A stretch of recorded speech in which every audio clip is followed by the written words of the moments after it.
Every February, thousands of people travel to the same place without fully knowing why. It's not the cheapest destination. It's not the warmest. And yet, it fills up. Couples, solo travelers, people searching for something different. What's strange is that many arrive without knowing one key thing. This place was never meant to be romantic. There are no tropical beaches here, no endless palm trees. But something happens in February that completely transforms it. Lights, silence, and the feeling of being inside a story. And the most unsettling part is that even if you've seen it 1,000 times, you probably don't know what it really hides. Did you know this place reaches one of its highest travel peaks in February? Not because of the weather, not because of discounts, but because of an idea that repeats itself every year, filling hotels, raising flight prices, and changing the rhythm of the city. Here, winter doesn't push people away. It pulls them in. Temperatures drop, the pace slows down, and the city becomes more intimate. That's why many consider it one of the most special Valentine's destinations in North America.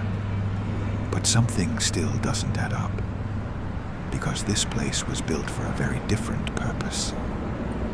And that contradiction is exactly what makes it so magnetic.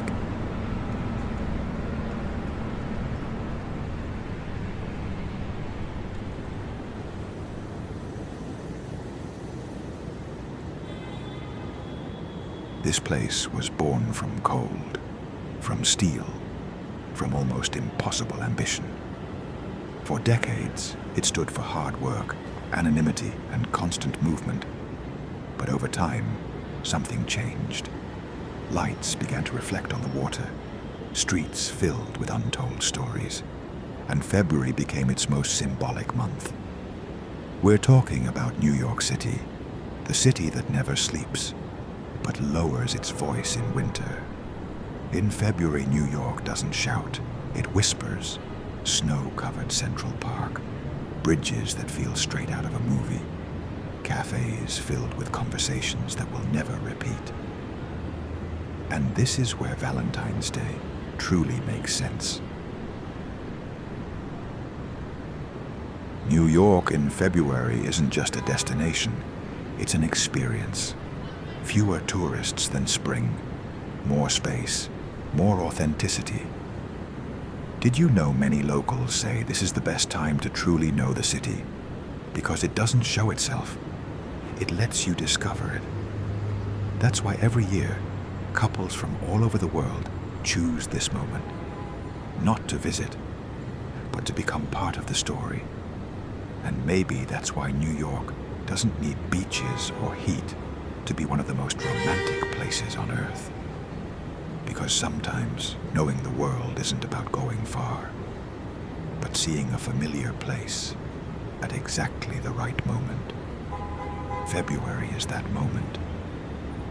There's a reason so many people dream of falling in love in this city. Not because of what it is, but because of what we've been shown. Before ever walking its streets, most people have already been there. They've seen the cafes, the parks, the chance encounters, and without realizing it, they carry those images with them. That's why couples arrive expecting something to happen. A moment, a coincidence, a story. What most people don't know is that this idea didn't come from the city itself. It came from the movies. Did you know that New York is one of the most filmed cities in romantic cinema history?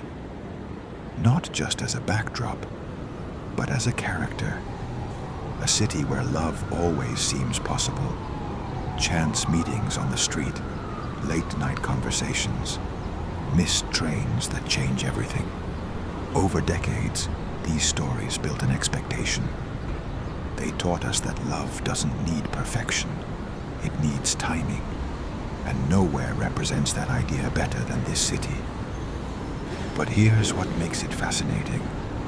Most of these stories follow the same hidden pattern.